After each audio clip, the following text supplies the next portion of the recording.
Maaf Pak, nggak ada suaranya Pak. Iya betul Pak, nggak ada suaranya Pak.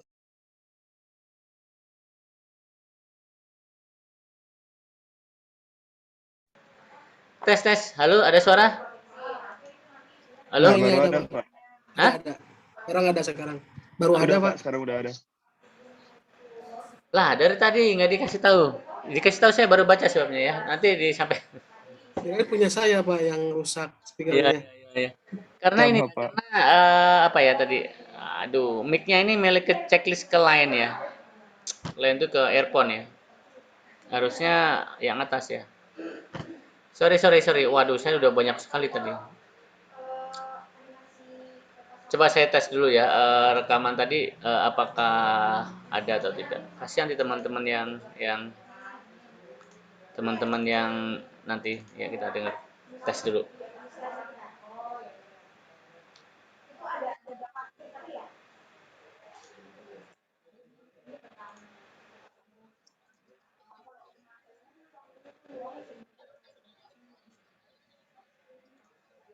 Oke, itu ada suaranya ya. Nanti rekamannya saya bagikan juga. Ya. Itu suaranya jadi agak kasar sih. Kenapa? Karena ngambil suara dari luar ya, bukan speaker aslinya, mic aslinya. Tidak. Nanti kalau ada yang mau ditanya langsung bilang aja ya, atau mau disampaikan. Ya. Kita lihat kembali di sini ya. Jadi kata kunci ketemu di sini ya. Dia access root. Kalau Trojan tidak. Jadi saya mundur ya untuk meyakinkan lagi ya rekan-rekannya, untuk meyakinkan kembali. Rootkit bekerja di berbagai sistem operasi ya sama kayak Trojan ya. Bersembunyi stealth bersembunyi sama ya. Trojan juga udah pasti ya kalau dia terang-terangan tinggal delete kita ketahuan. Rootkit melakukan aksinya dengan melakukan hacking pada fungsi API. Oke, jelas ya. Operating system maksudnya ya. Implementasi rootkit yang pernah ditemukan bisa menyembunyikan proses, cheat pada game ya. Oh ini dan sebagainya. Ya ini cheating ya. Cheat itu untuk apa ya? Supaya orang nggak bisa curang lah bahasanya gitu ya. Tapi dengan kalau udah tahu celahnya, orang bisa tahu ya bisa menang dalam satu game ya. Oke. Untuk mendeteksi penyerangan, oke jika ya itu koreksi ya, koreksi softwarenya itu sendiri. Awalnya ya, tetapi kemari-kemari malah banyak disalahgunakan ya. Di mana ada kesempatan di situ ada kejahatan jadinya ya, memancing seperti itu. Nah, itu kita sebagai insan IT ya harus hati-hati tuh ya. Sekali lagi, ini kita edukasi ya, bukan untuk apa nanti ya, jahat-jahatan lah ya. Maka tadi di bab 2 ini saya kasih disclaimer di bawah itu ya, bahwa ini adalah materi edukasi. Backdoor ataupun Trojan sama ya. Oke, itu ya batasannya. Jadi udah jelas ya, rootkit sama Trojan ataupun backdoor udah tahu. Oke. Kita mundur lagi kemari. Kita lanjut lagi ke sini. Ya, jadi apa root atau admin atau routing ya. Pada Windows tadi ya kita kalau punya akses sebagai admin, wow, udah jadi sakti ya, seakan-akan ya. Ini contohnya tadi ya login sebagai admin. Kalau pada Linux ya jadi sudo ya. Tadi kita udah buka ya nih kali.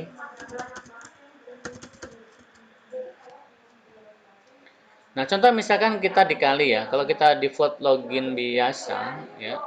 Kita nih setting address misalkan ya, setting apa namanya IP address. Ya, itu nggak bisa. Ya. Kita harus masuk sebagai root.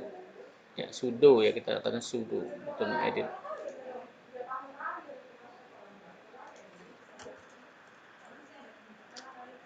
Ya, kita coba googling bentar.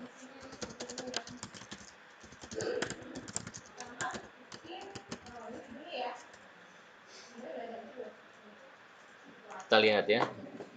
Kita praktekkan. Oke, kita masuk ke etc ini titik d networking. Kita edit dulu. Ya, settingannya. Di mana settingannya? If config. Settingannya itu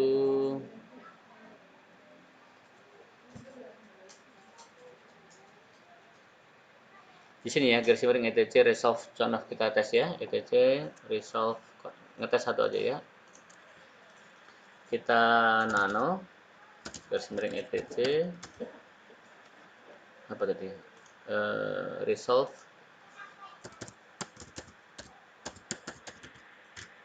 Misalkan ini ya.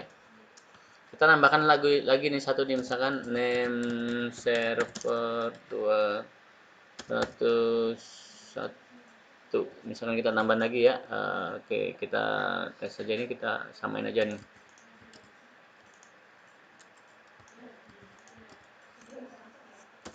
Titik 2 4489 202. Ini IP kelas ini ya. IP 6 ini ya. Oke.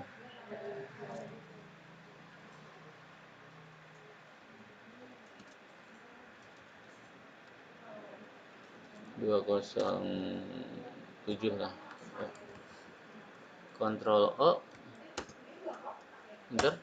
Ya, dia nolak dia. Permission deny. Nggak bisa. Beda kalau kita masuk sebagai terminal ya. Ya, seperti ini ya. Masuk ke root ini bisa, atau kita kasih ya. Ya, kalau kita masuk kemari bisa nih. Nih, merah. Maka dia ngasih tanda merahnya. Hati-hati. Atau bisa juga lewat ini bisa ya, tapi kita awali dengan sudo Ctrl X. Yes. Oh no ya, nggak boleh nyimpen ya. Oke. Sudo ya. Sudo spasi etc resolve.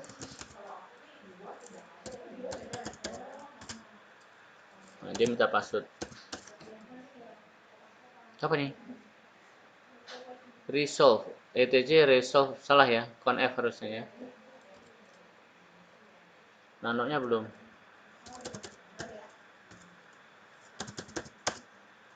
Nah, ini kita bisa mengubah-ubah. Misalkan bukan 208 nih, 207 misalkan ya. Ctrl X, simpan. Yes. Kita lihat lagi apakah berubah. Ya, berubah ya, 207 ya. Dan seterusnya. Demikian pula untuk install ya, install modifikasi utility di dalam sini ya. Tentu pakai root lebih penuh ya. Jadi bisa pakai sudo, bisa pakai yang pagar tadi rekan-rekan masuk ya. Lewat sini tadi ya. Atau bisa juga lewat ini beralih dari dolar ya, tanda dolar ke sudo spasi min i ya. Berarti kita masuk ke root atau admin. Ya, tandanya udah pagar. Who am I? Siapa saya?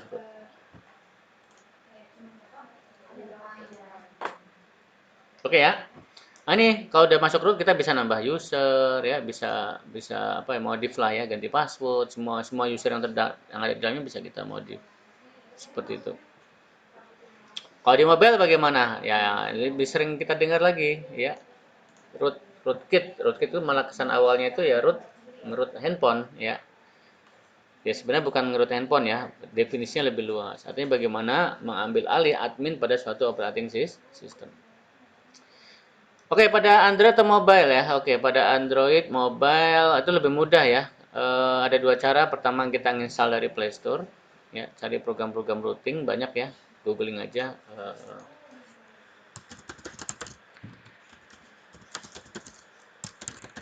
Ya tinggal searching aja download ya seperti ya. Banyak tuh ya. 2021 operasi sekali ya. Tinggal dibaca. Keunggulannya apa sih kalau kita ngerouting? Ya banyak ya fungsinya. Untuk mengunlock kita bisa menambah, membuang program yang udah bawaannya. Aduh, program ini saya jarang pakai, buang aja lah biar nggak berat, bisa ya. Yang tadinya memori internal jadi eksternal ya, kita bisa ngubah ya arah penyimpanan datanya, mengoverclock prosesornya jadi lebih cepat ya, seperti itu.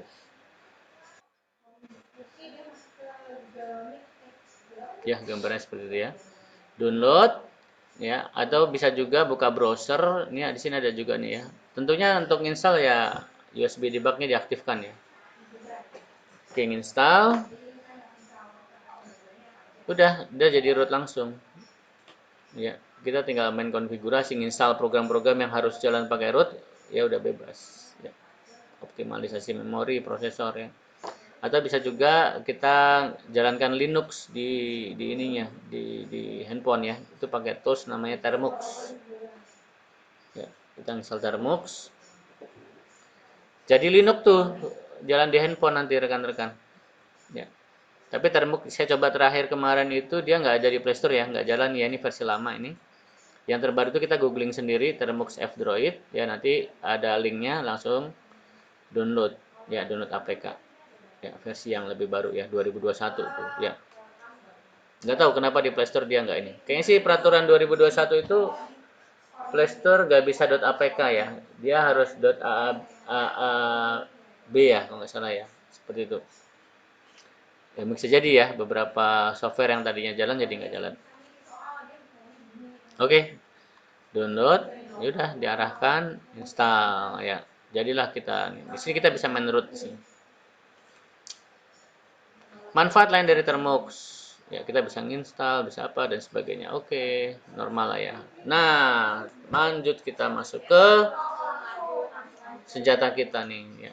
Loh, kok materinya sama kayak penetration testing sama kayak security jaringan? Ya nggak sama dengan dua itu aja. Dengan materi operating system pun saya wajibkan untuk install Kali Linux ya, supaya udah terbiasa dari awal.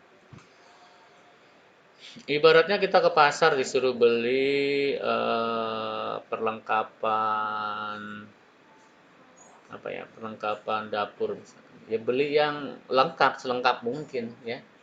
Bukan yang ketengan-ketengan lagi, langsung aja brek. Nah, ya, murah lagi, seperti lengkap, kualitas, nah, udah teruji. Ya langsung aja Kali Linux.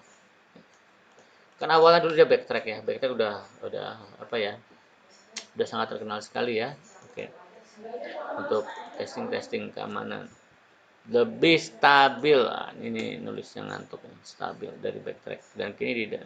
Oke, sudah ada sponsornya malah ya, serta ada lebih dari 300 tools ya. Nanti pelan-pelan kita akan kupas sesuai dengan perkuliahan kita. Kalau untuk rootkit mungkin nggak banyak yang diambil di sini. Paling yang diambil adalah teknik stealth-nya ya, teknik membuat dia rahasia, teknik membuat dia supaya tidak terdeteksi oleh antivirus, teknik dia supaya tidak terdeteksi oleh firewall. Nah, itu kita ambil di situnya. Kalau untuk yang lainnya masuk ke perkuliahan penetration testing. Ya. Oke, sekali lagi ya kita akan mendefinisikan karena ini kita akan banyak bergerak ya, banyak bertemu dengan celah-celah rawan ya, sehingga takutnya nanti kita jadi lupa diri ya. Lupa diri itu maksudnya terlalu senang mengganggu orang, akhirnya berurusan dengan hukum, kan repot itu ya. Jadi kita pastikan kita ethical hacker atau script kiddie, cracker ya, atau seorang cracker.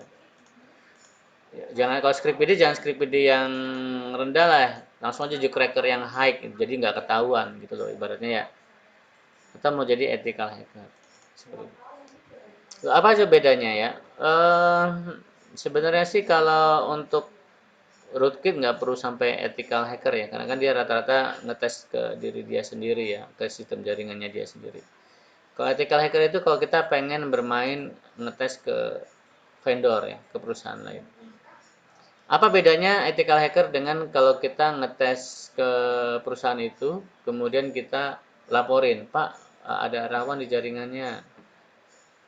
Kadang orang marah ya, tujuannya kita baik tapi bisa jadi perusahaan itu jadi marah. Maka disebut dengan tester biasa ya. Kalau yang ethical hacker tuh dia awalnya ya datang izin baik-baik, Pak izin ya saya mau ngecek, harus izin dulu, maka disebut dengan hack yang beretika.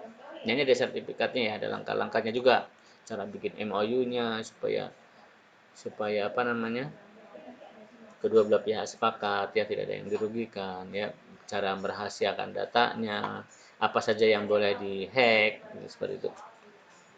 Bayang ya. Nah, ini definisinya silahkan dibaca lagi dan saya sudah menyampaikan. Ya, jadi jangan sampai ini dia nih. Jika kita tipe hacker, jadi sekali lagi ya, bukan berarti kita pakai Kali Linux itu kita langsung bisa ya. Ya, kita tetap butuh basic ya, basic apa itu permainan IP ya, batasan kelas, routing, teknik apa itu namanya, teknik ngebuka port, menutup port, ya, teknik bagaimana supaya nggak kedetek oleh antivirus, ya. Artinya ini baru senjata ya, ya ibaratnya main began apa?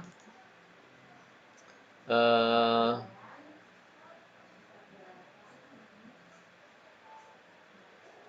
Ibaratnya sama ya, sama-sama memiliki senjata misalkan. Tetapi ya dilihat orang yang megang senjata itu. Ya kalau orang itu profesional ya lebih hebat daripada punya senjata tapi orangnya nggak profesional. Ya, seperti ya. Main began gun ya, oke. Gunakan VirtualBox. Oke, untuk praktek kita pakai virtualisasi, kita pakai VirtualBox ya. Kita sudah wanti-wanti juga. Ini cuman ya jadi lambat komputernya ya. Betul. Jadi lambat nih rekan-rekan. Jadi solusinya sebenarnya bagi yang lambat ya komputernya ya. Saya pengen praktek cuman komputer saya lambat. Juga VirtualBox ini kelemahannya ini ya. Saya nginstal ini pun sampai 3 kali nih. Kali ini. Kenapa? Karena sering crash dia, sering crash. Ya. Apalagi kalau storage-nya rendah ya. Aduh, dia akan apa? Sering membeku dia, sering frozen ya. Nggak tahu dia kalau ada membeku, saya nggak tahu. Tapi jelas kita pakai VirtualBox ya supaya aman. Kalau nggak bisa pakai VirtualBox ya, ini saya contoh juga pakai ini eh, base ya, base-nya pakai apa? Linux-nya bawaannya Windows ya, ada Linux bawaannya Windows. Nah, lupa saya namanya bus atau apa itu ya? Apa Gitbus? Kok Gitbus kayaknya bukan. Oh, bukan nih mah bahasa sih ya. Apa ya namanya? Saya lupa. Linux pada Windows ada yang tahu?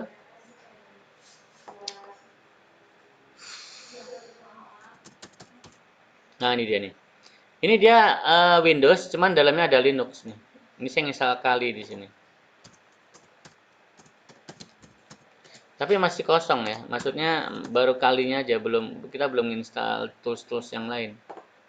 Ya, kita belum menginstal aplikasi yang lain maksudnya. Belum ada Metasploit, belum ada paket yang lengkap kayak gini nih, belum ada, dia masih kosong. Ya, dia masih kosong nggak salah. Coba bentar, kita tes bentar ya. Coba kita ketik MSF console yang Linux tadi bawahnya Windows ya. Tuh, dia belum kenal dia. Jadi harus install lagi kita. Baru operating sistemnya aja sepertinya. Ya, ini kayaknya sih lebih ringan juga ya. Kenapa? Karena dia nggak perlu VirtualBox, tapi kelemahannya masih kosong. Ya mungkin untuk latihan boleh lah ya. Nanti googling cara menginstal Metasploit ya dan sebagainya. Coba kita tes coba ya. Kita install ini nih, Wine coba ya. Apakah dia bisa install Wine? Ngetes. Duh. Kalau bisa kan rekan-rekan nggak perlu install VirtualBox ya. Oke. Oh, gunakan apt ya. Oke. Oh, dipisah berarti. Kita masuk ke sini dulu. Kemudian kita install Win32. Ini ya, kita harus install satu dulu ya. Tinggal googling aja cara nginstal Metasploit pada Linux. Ya. Kalau yang ini kan yang bawaannya ini lebih lengkap nih. Kayak ini bawaannya udah di setting ya. Tools untuk cek vulnerability, untuk password attack, wireless attack. Sudah ada semua di sini rekan-rekan ya. Enggak, sudah lengkap. Cuman ya efeknya dia agak berat seperti itu. Oke, kita lanjutkan kembali. Kita habisin dulu ya. Oke, di sini dari definisi root tadi ya, rekan-rekan ya. Kita belajar bagaimana cara membuat pengguna biasa itu menjadi root. tanpa harus menginstal sesuatu di target. Oke, bolehlah menginstal sesuatu tapi itu harus kecil ya, sehingga tidak dicurigai oleh antivirus ataupun firewall. Oke, di sini kita ada tools namanya Metasploit. Ya. Sebenarnya ilmu lama ya. Metasploit itu koleksi exploit ya, koleksi celah-celah operating system yang udah pernah berhasil dibongkar. Tepatnya Windows 7, Windows 8 ya, Windows 10 pun sebagian ya, karena kan sekarang udah ada Windows 11. Artinya kita emang ketinggalan informasi aja ya. Artinya itu sudah ngebug, udah banyak patch celah gitu ibaratnya yang rawan ya kan. Dan kita terlambat informasi aja sehingga kita menganggap ini hal yang wah gitu ya. Padahal ini udah ilmu jadul. Tapi nggak apa, dari ilmu jadul kita bisa tahu. Kita belajar dari sejarah. Oh ternyata rawannya mulai dari sini. Oh ternyata mulai titik serangnya dari sini. Kita jadi tahu ya seperti itu. Sehingga kedepannya kita lebih was-was di situ. Oke ini istilah-istilah aja. Jadi Metasploit di contoh di sini yang saya buat ini ada dua model, ada model dari Kali maupun model dari Windows. Yang bawahnya yang dari Windows, ya mudah sekali ya. Jadi rekan-rekan tinggal download aja, cari Metasploit versi 4 terakhir kalau nggak salah itu yang versi Windows-nya, ya. Nanti jadilah seperti ini, Metasploit 4 ini. Ya. Cuman ya tadi ini udah ilmu jadul ya, artinya padahal Metasploit sekarang udah versi 6 ya. Sehingga dia kalau di Windows saya ini di Windows 10 dia dianggap sebagai Trojan. Ya, mungkin oleh patch ya, operating system Windows dia tahu karakter seperti ini Trojan nih. Nah, dianggap Trojan langsung oleh ini. Bahkan oleh antivirus dianggap sebagai virus atau worm seperti itu. Jadi untuk menginstal ini butuh kehati-hatian juga nih. Maksudnya kita harus berani ngebuka ya, ngebuka apa? Ngebuka settingan-settingan keamanan. Ya, misalkan antivirus kita buka dulu. Ya, seperti ini. Harus berani. Kalau nggak gitu ya nggak bisa kita praktek. Itu berarti ilmu jadul ya. Tadi kembali lagi. Kalau ilmunya itu bukan ilmu jadul, ilmu yang sekarang, wah kita bisa lebih ekstrim lagi nanti, lebih jahat nanti ya. Ini kan kita mempelajari sejarah nih, sejarah penyerangan-penyerangan. Ya nih. Ini dimatikan ya, sama dia di manage ya kan. Kemudian kita disable ya, kita tidak aktifkan seperti itu.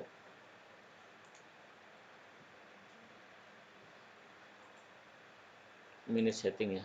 Nah ini dimatikan. Juga firewallnya juga sama dimatikan. Kan tentunya sangat ngeri ya. Bagusnya jangan dicoba di komputer yang apa yang digunakan sekarang ya.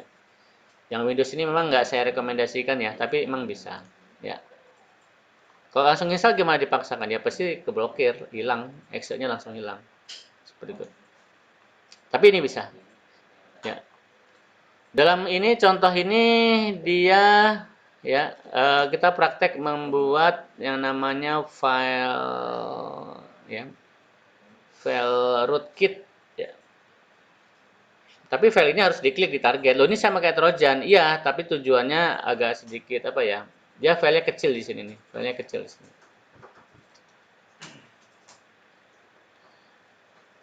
Artinya gini ya, artinya dia kita buat sendiri ya, kita setting sendiri, kita tanamkan ke target, udah nanti target bisa kita akses. Masalah bagaimana klien itu bisa kemasukan ini bicara namanya social engineering. Nah, nanti kita di rootkit ada perkuliahan itu. Teknik-teknik bagaimana file kit ini bisa masuk ke target ya.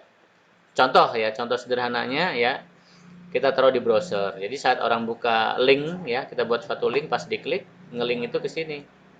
Ya. Ngelink itu ke sini. Seperti itu.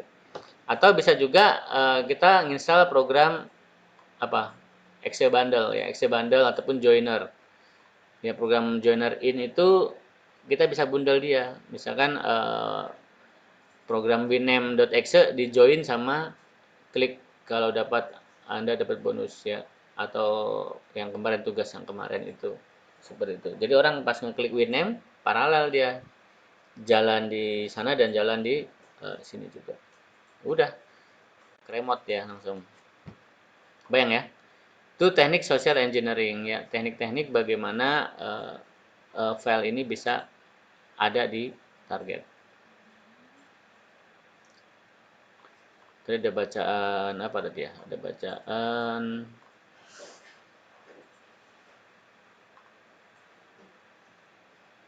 oh ini ya. Ini fix Windows. Nah, yang sangat direkomendasikan itu tetap pakai Kali ya, karena dia terpartisi ya, jadi tidak mengganggu dengan Induxnya. Ya. Jadi rekan-rekan nanti nginstal apa VirtualBox, kemudian jalan ya. Tugas kemarin sebagian sudah bagus tuh, saya lihat sudah bagus, sudah ngasih tunjuk juga di grup ya, sampai dapat sini ya mantul update 2. Tapi ini kalau kita kopas ke komputer target ini masih kebaca sebagai virus ya, sebagai trojan. Nah, kita butuh teknik tambahan supaya dia tidak dianggap trojan. Supaya dia tidak dianggap sebagai virus. Apa itu? Nah, kita menggunakan tools tambahan lagi dari Kali ya, shelter namanya. Shelter itu membuat stealth ya. Nanti jadinya seperti ini. Ya. Nanti dia udah nggak terdeteksi lagi sama antivirus ataupun firewall. Wah, ekstrem banget. Ya artinya gini ya, artinya sudah sejauh itu kemampuan tools ataupun kits di lapangan tuh bisa mengakali, sehingga kadang kita sebagai pengguna biasa yang nggak tahu menahu jadi korbannya seperti itu ya. Dengan cara ini rootkit atau small ini ya, trojan kecil ini sudah berhasil disuntikan ke dalam file tadi ya, yang mantul tadi yang sudah ditambahkan shelter. File siap dikirimkan ya, free ongkir lah bahasanya ya. Keterampilan rekayasa sosial sangat diperlukan dalam mengunggah ke drive dan menyalin exploit.exe ke sistem Windows target. Seperti itu. Ya, ada ternyata ya. Saya juga apa namanya rekan-rekan kalau ini udah sebenarnya teknik-teknik lama ya. Cuman kebetulan ngambil perkuliahan ini, jadi kita bisa tahu udah sejauh itu ya teknik si pengganggu si malicious man ini seperti itu. Nah, cuma ada kendala rekan-rekan ya. Ini pengalaman saya ya selama seminggu kemarin tuh, kendala saat menjalankan shelter tadi ya. Karena inti daripada kita di sini adalah bukan bikin code trojannya, bukan ya, tetapi di shelternya ini membuat sistem supaya tidak dikenali oleh apa itu namanya, antivirus ataupun firewallnya tadi. Shelternya inilah yang kita gunakan ya. Terus kenapa pakai Metasploit? Karena Metasploit itu ya bisa membuat menjadi root yang tadi user biasa bisa naik jadi root dengan memanfaatkan patch celah-celah yang ada di target. Itu keunggulannya. Maka kita sepakat pakai Metasploit ya, karena ini bagian dari definisi rootkit tadi ya. Oke, setelah kita buat seperti ini yang kemarin, nanti rekan-rekan akan kebiasaan latihan ya, kebiasaan latihan ini ilmu bagus juga karena akan terasah ilmu basic Linux-nya juga. Kerjakan ini nih, apt main get installer shelter, install shelter. Jadi kalau kita ngetik shelter dia error ya, pasti error ya karena belum ada, ya, kita lakukan instalasi seperti ini. Pas diinstal pun dia akan error. Kenapa? Karena ini aplikasi Windows ya. Aplikasi Windows. Dia butuh Wine environment. Nggak mau kita install Wine. Oke, kerjakan ini. Kalau gagal, kerjakan yang ini. Jadi ini saya ngambil beberapa reference. Coba ini, nggak bisa pakai ini. Nggak bisa juga, ya udah pakai ini. Sebaris, baris, baris, baris, baris. Ya, sampai sini berhasil nih, rata-rata berhasil nih. Ya, saya coba 2 lokasi itu berhasil. Ya, dua operating system maksudnya. 2 kali install ya berhasil. Di sini coba dia ngetes program Notepad++ ya, kan Notepad++ jalannya di Windows ya. Dia download versi yang bebas lah artinya.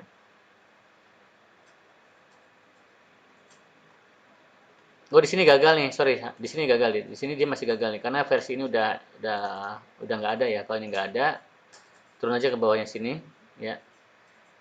Kita akan install yang versi dinamisnya aja nih. Nah, ini dia nih. Ini artinya versi terbaru, dia akan mencari di GitHub ya versi Notepad++ yang terbaru. Sehingga nanti muncullah seperti ini. Kalau ini udah berhasil di cirinya ya, cirinya ini udah berhasil, maka shelter berhasil otomatis saat kita panggil when shelter dia langsung muncul. Ya, muncul. Dipilih nih, Anda mau model manual atau otomatis ya, advanced mode atau otomatis saja. Nanti ditanya lagi apakah Anda mau apa nama filenya yang mau dibuat ya. Nama filenya tadi. Ya, kita langsung buat ini. Antul update.exe. Ya, satu tempat sama yang tadi syaratnya ya. Satu tempat sama ini tadi.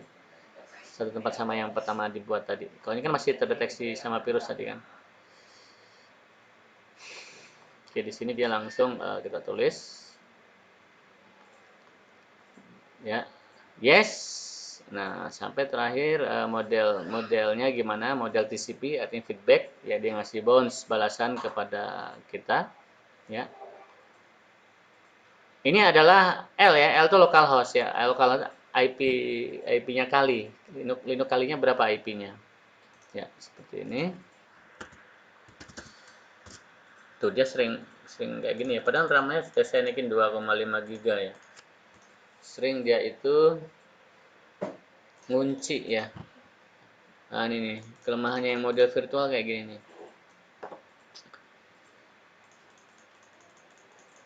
Atau bisa juga karena harddisk saya udah penuh ya. Harusnya sih nggak gini-gini banget ya. Oke. Lanjut ke ya, ini IP-nya kali yang jelas ya, ifconfig ya. Oke. Bukan target, tapi kalau dia nanyanya R host itu berarti remote host ya, komputer target. Tapi kan kita nulisnya di sini induknya. Kan nanti ibaratnya itu tadi file-file tadi kita sebar kemana-mana gitu kan. Nanti menginduk ke IP ini. Ya, oke, portnya terserah kita, yang jelas di atas 1000 ya. Dan berhasil ngebentuk seperti verified ya. Udah siap disebar atau pakai cara Windows seperti ini ya. Kita belum bicara saat lawan connect ya. Saya udah menyiapkan sih di bahan praktek yang ketiganya ini ya, tapi nantilah ya. Karena saya belum belum bisa apa tuh namanya? Print screen lagi ya. Karena ini sering crash tadi nih, sering crash banget sih ininya nih. Sering crash banget. Bagusnya memang kalinya berdiri sendiri ya, pakai komputer sendiri, tapi saya belum menyiapkan untuk itu.